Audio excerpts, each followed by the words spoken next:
1972 সালের 30 জুন স্বাধীন বাংলাদেশের প্রথম বাজেট উত্থাপন করেন অর্থমন্ত্রী তাজউদ্দিন আহমেদ।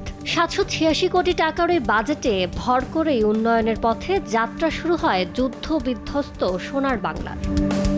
তাজউদ্দিন আহমেদ, ডক্টর এ.আর. মল্লিক, সামরিক শাসক জিয়াউর রহমান আর মির্জা নুরুল হুদার হাত ধরে 70-এর দশকেই বাজেটের আকার দাঁড়ায় 3,317 কোটি টাকায়।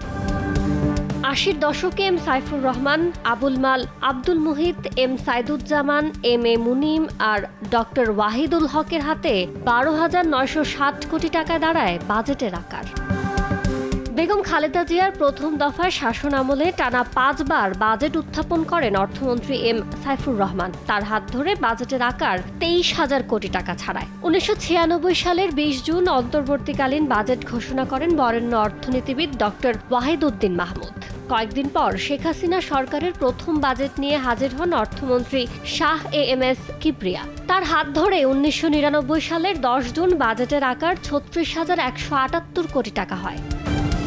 পরের 7 অর্থ বছরে আওয়ামী লীগ সরকারের অর্থমন্ত্রী শাহ এ.এম.এস. কিবরিয়া ও বিএনপি সরকারের অর্থমন্ত্রী সাইফুর রহমানের হাত ধরে 2006 সালের 8 জুন বাজেটের আকার হয় 69,740 লাখ টাকা। এরপর তত্ত্বাবধায়ক সরকারের আমলের 2 বছর ডক্টর এ.বি. মির্জা আজিজুল ইসলামের হাত ধরে প্রায় 1 লাখ কোটি টাকায় ঠেকে বাজেটের আকার। দ্বিতীয় দফায় হাসিনা সরকার ক্ষমতা নেয়ার পর 2009 সালের 11 জুন দেশের ইতিহাসের লাখ টাকার বেশি বাজেট নিয়ে সংসদে আসেন অর্থমন্ত্রী আবুল মাল আব্দুল মুহিত। টানা 10 দফার বাজেট ঘোষণা করে রেকর্ড করা অর্থমন্ত্রী মুহিতের কর্মপরিকল্পনাতেই 4 লাখ কোটি টাকার গণ্ডি পার করে বাজেটের আকার।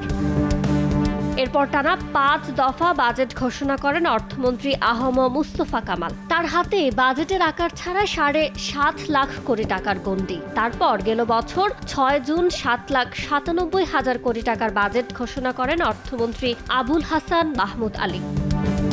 এবার আকার কমিয়ে মূল্যস্ফীতির লাগাম টেনে ধরার চেষ্টায় আজ বিকেল 3টায় বেতার ও টেলিভিশন ভাষণে 2025-26 অর্থ বছরের বাজেট ঘোষণা করবেন অন্তর্বর্তী সরকারের অর্থ উপদেষ্টা ডক্টর সালেউদ্দিন আহমেদ।